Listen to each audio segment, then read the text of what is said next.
It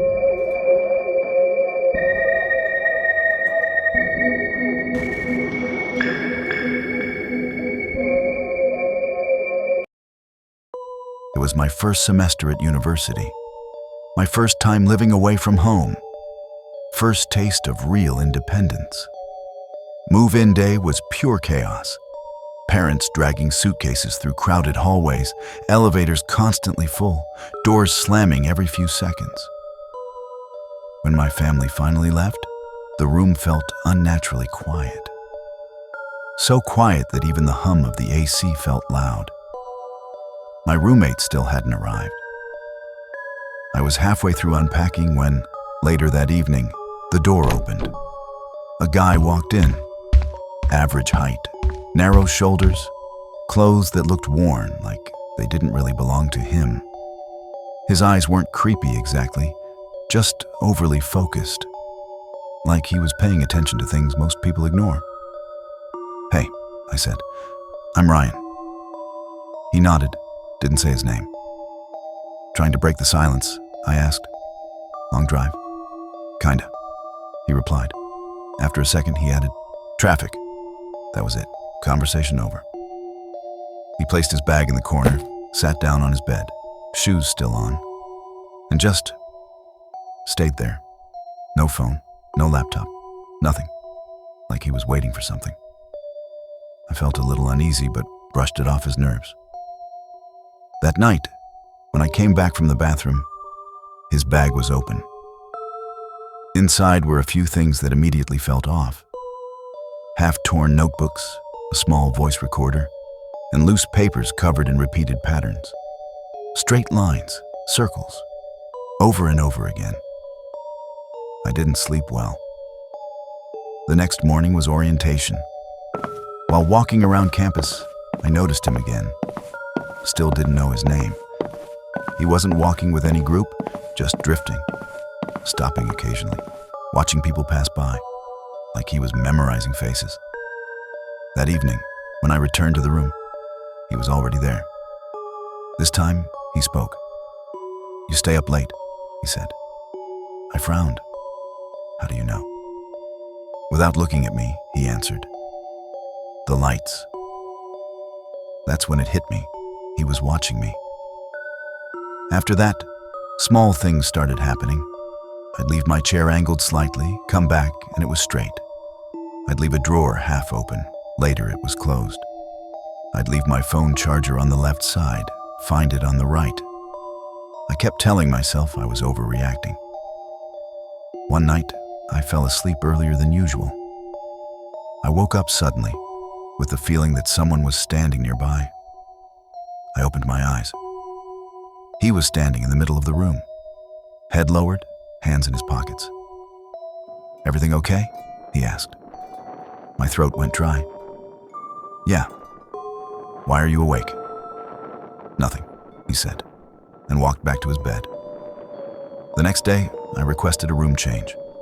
It was approved, different building. Before I moved my things, I went back one last time. He was already there. "You're leaving," he said quietly. Not a question. A confirmation. My new room felt safer. My new roommate was normal. I finally relaxed. For 3 days, everything was fine.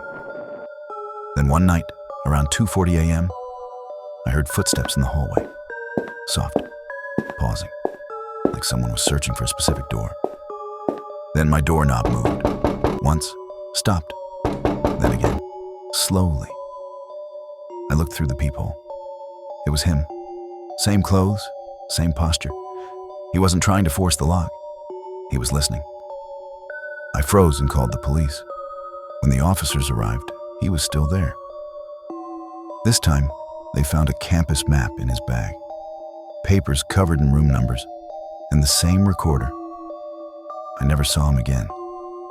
But sometimes, late at night, when I turn off the lights, I feel like someone is still memorizing my routine. Because some people don't get close just to talk. They get close to learn when you're alone.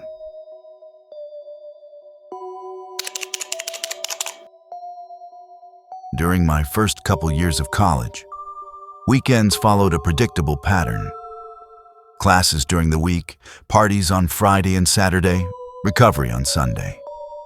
That was just how things worked. But one Friday night in early October, everything fell apart. No parties, no events, no one hosting anything.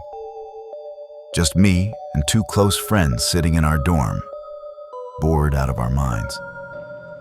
That's when someone suggested the nature preserve near campus. Most students didn't even know it existed. It was tucked behind the far edge of the university grounds, past a lake, surrounded by dense trees. If you didn't already know the path, you'd never find it. That's why we liked it. It felt private, isolated. We grabbed a few beers, stuffed them into a backpack, and made the walk out there just before sunset. By the time we reached the clearing, it was already dark enough that the campus lights barely reached through the trees. We lit a small fire near the lake and sat down, passing beers and talking about nothing important. Classes, professors, dumb stories from earlier in the semester. Time felt warped out there. The fire cracked. The lake reflected faint moonlight. Everything felt calm. As the alcohol kicked in, the conversation got louder, looser. One of my friends laughed so hard at something stupid that he fell backward into the leaves, completely losing it. That's when my other friend suddenly stopped laughing. "Shh," he whispered. At first, I didn't hear anything. Then I did. A faint crunch of leaves, far enough away to question it, close enough to notice. We all went silent, listening. Another crunch, then the sound of a branch snapping. Our first thought was campus police. It wasn't unheard of for them to walk through the preserve on weekends, especially trying to catch people drinking or smoking. We panicked, tossed the empty bottles into the lake, and shoved the rest into the backpack.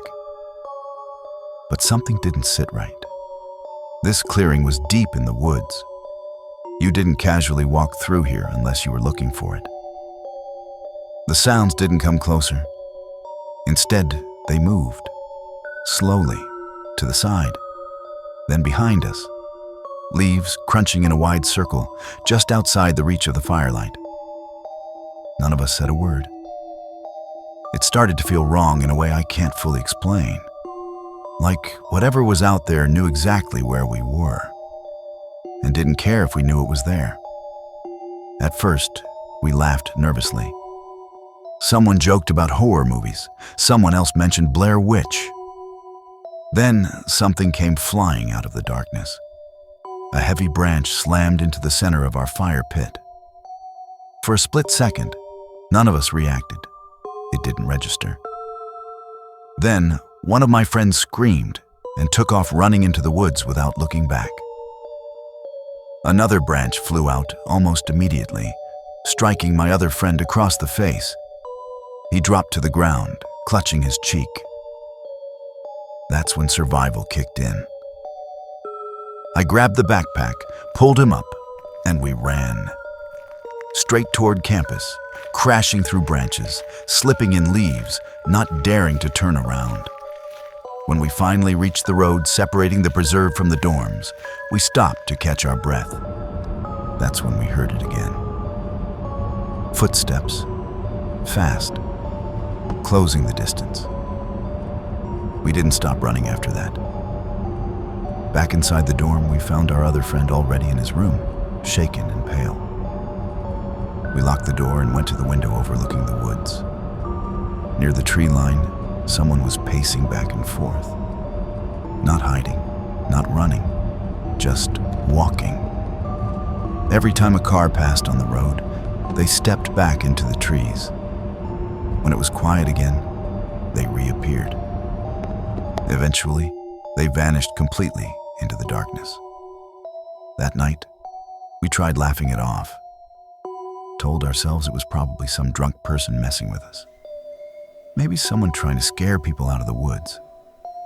But the next morning, sober and clear-headed, it felt different.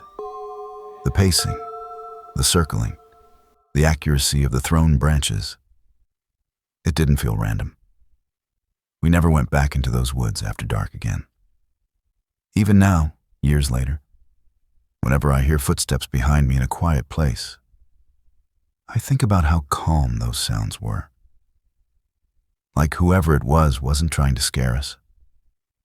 They were just letting us know we weren't alone,